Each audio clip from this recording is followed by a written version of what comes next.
Hey guys, it's Arlessa coming at you with another video. Guys, in this video I am going to be talking about toxic shame. So what is toxic shame? Where does toxic shame come from? Where does it root from in our lives? And then how to start to step out of the pocket of shame and into the pocket of understanding our true and full worth. So guys, those of you who are new, my name is Arlessa-Wise. I am a soul and mindset coach that is geared towards helping people identify where they need to heal, how to facilitate that healing and those changes through mindset shifts, as well as how to move it somatically, heal it out and move it out of the body. So, all right guys, let's get right into this video. Really quick, I wanted to say a precursor. If you see my phone kind of wobbling, I am on my bed doing this, so my stand is on my bed. And I have a back injury from gardening, and I am a little immobile, but working through. So just to let you guys know, I'm not going to change much about that. This is natural. This is life. This is what's going on. So keep with me. All right. So what is toxic shame? So toxic shame is really rooted back to our childhood. Funny how this all works. I don't know if it's funny, crazy, something to look into, is that we're not really taught how to process in our childhood. And I say this, right? Times are changing, but for people who are like more my age or even circumstantial situations, people aren't really taught how to work through things. And so we experience things in our childhood, and then we kind of use that as some sort of like a blueprint or a screenshot is what I like to call it. And then we kind of move through the pocket of these things that have happened to us in our younger years. And we're not taught like how to process through them. So they become our behaviors, they become the way we treat people, the way we treat ourselves, the way our perceptions and all the things, right? And so toxic shame most commonly, most always comes from moments in our childhood. It can be something that was something that happened that was incredibly dynamic, and then there could be little things that lead up to the way that we believe with how we hold shame. Now I do want to kind of hone in on the differences between guilt and shame, because they're not the same. Although a lot of people may feel that they are, they're truly not. Guilt is usually us feeling bad about something that we have done ourselves, something that we feel bad for an action, right? Shame is where we feel bad about ourselves. We feel like we're not worthy about something. We feel like we're not good enough. We feel like we don't have the capabilities or the skills, like that negative inward talk where we really limit ourselves into understanding our own worth. And then throughout time, we, like I said, cultivate relationships where we sit in the pocket of shame and not understanding ourselves and not accepting ourselves, and so on and so forth. So shame can happen usually in childhood is because someone places that shame on us. So say if, for example, you were a child who could never do anything right. You did chores but not the right ones, or you didn't do it the right way, or these are just examples. Okay, people just constantly like, oh, you're this, getting onto you, and maybe not highlighting the good things or the positive things. And a lot of times people can do this, especially parents, can do this unknowingly that they're really doing it. Their intention may be to frame and mold that child into believing that they're capable, but the means of pushing that onto them can be confusing if it's not explained. And right, so we start to build shame. I'm going to give you a personal example because I like you to know, obviously, what I've gone through and what I've worked through. I try to be transparent and then also give you a better understanding about what toxic shame, where it can start to form. So growing up, I grew up really, really strict Pentecostal.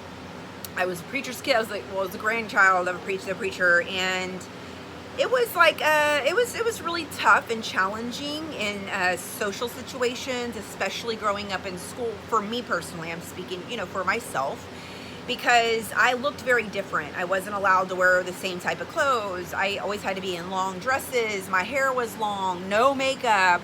Don't go to the movies. It was very, very, very strict. Now times have changed, but growing up, this was what it was like for me. And whenever you're somebody that is extremely different, you look different than everybody else, you can't do the same things as everybody else, so you don't really relate on with certain things like everybody else, you know, and so you start to feel like really alienated because you don't fit in, and I was picked on a lot, I was bullied a lot in my younger years in school. I mean, guys, it was pretty bad at times. I mean, sometimes I would have, you know, almost the whole classroom picking on me at one time just because they didn't understand me, or I didn't look different. I mean, I didn't look the same. I didn't look the same. I looked different, dressed different. You know, everything was different. So it was really hard for me to fit in.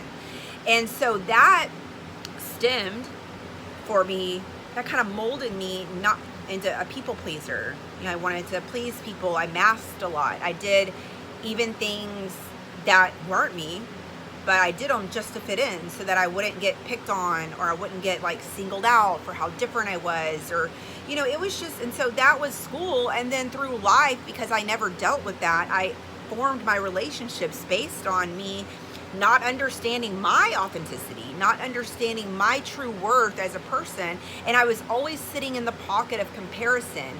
How can I fit in? How can I be accepted? How can I start to facilitate these things for myself? But I did it from the intention of wanting to be accepted, but it was fueled by that toxic shame, not feeling like the original Arlessa was good enough to be around people even if I did look different, right? I wasn't understanding that my uniqueness set me so much apart that it caused people to single me out. And, you know, kids don't, a lot of these people that picked on me in school, you know, I'm friends with later on in life, or we have, you know, we're cool. It's, I guess, as adults you see it differently, but as kids you don't really know better. We just know that as children, if you stick out or you don't fit in, then, you know, you're susceptible to that bullying and that picking. And I'm not saying it's okay, it happens, but what I am saying is that I understand that, and you should too, that whatever happens to us that places shame on us is not a part of who we are.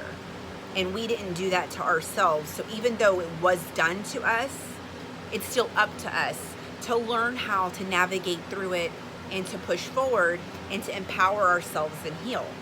So that was my personal example. So you'll be able to pinpoint, maybe tracking back in your own inner child healing, and how to really understand where certain things started to stem from when it comes to shame for yourself. And so toxic shame starts really rooted in our early experiences, and then not having that explanation or that capability of working through. And so we think it's us. We stamp it as us. So guys, how can you start to identify where your own toxic shame came from? Well, you do what I said. You do some inner child work, and I'm going to do a few things. I'm going to show you something. It's going to be a little bit of a tapping to work with your body on a somatic level to start to release that toxic shame. And like I said, not my experience is mine, but hey, it could stem from anybody, anything from anyone. Okay, maybe you weren't accepted a lot, maybe you failed a lot, or, you know, at certain things, or you were never good enough. You know, it comes from those type of experiences and dynamics that lead us to believe this way about ourselves. So guys, understanding where your shame came from, understanding that it wasn't you who did that. Other people placed that on you, and you picked it up and you carried it along with you. So now you have to realize that it's time to set down what other people have given you to carry and start to tap into your authentic self and understanding what you're worthy of. You are worthy of what you desire and what you want. You are worthy of having the relationships and the connections that you seek. You are worthy of achieving the goals that you set for yourselves, guys. It's all about that personal talk and that personal inventory that we do and give ourselves in the moments. So knowing that what's happened to you is not who you are.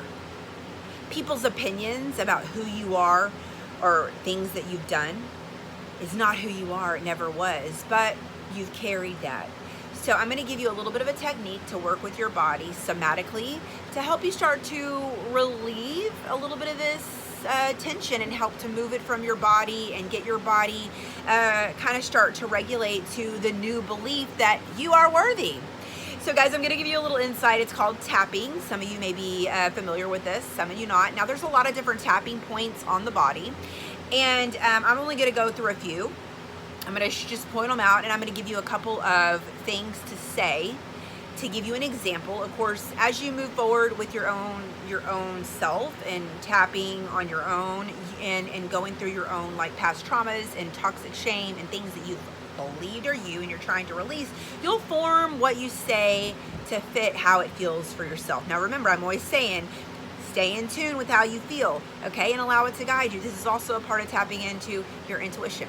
So guys, when you do tapping, you're going to tap there's certain places in your body, certain areas where like energy like kind of happen, like certain convergences and things. So it kind of I guess programs you into another mind. It's kind of helping you shift your mindset, shift your beliefs, and then also working with the body and including the body. So we could think it in our head, but if we aren't engaging the body, then the body isn't releasing and isn't kind of tuning to what the mind is wanting, right? You want to tune them together, mind, body, and soul.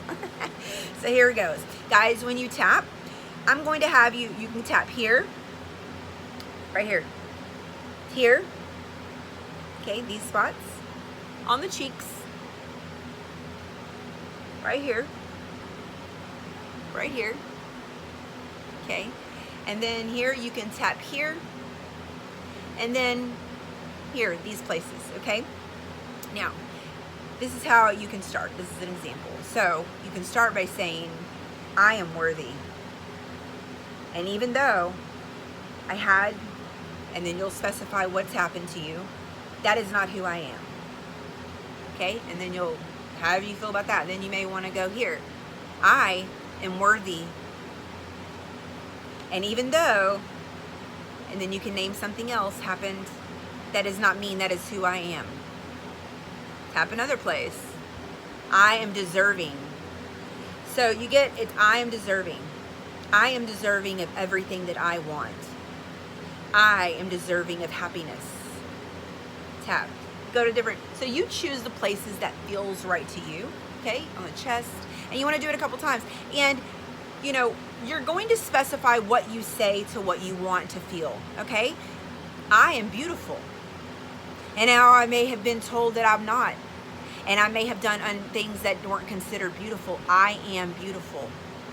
The things that I have done do not define who I am.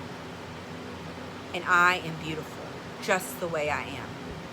Then you can go over here, right? So wherever you decide to tap, remember, here, forehead, right over the eyebrows, cheeks, even the temples. You do the temples also. Here, the chin, here, and then on like here, okay? Focus on these areas. Tap. Speak affirmations. Speak wonderful, empowering things to yourself. And even though certain things happen to you, that does not mean that is who you are. Okay, guys? So put this, implement this, try it out, see how it makes you feel, and that's you working with your mindset and your body at the same time. So guys, I hope this helped you. I hope the video was enlightening. I hope it gave you a good starting point to start to understand what your own toxic shame is, where it came from, and how you can start to empower yourself through it. Okay guys, have a good day.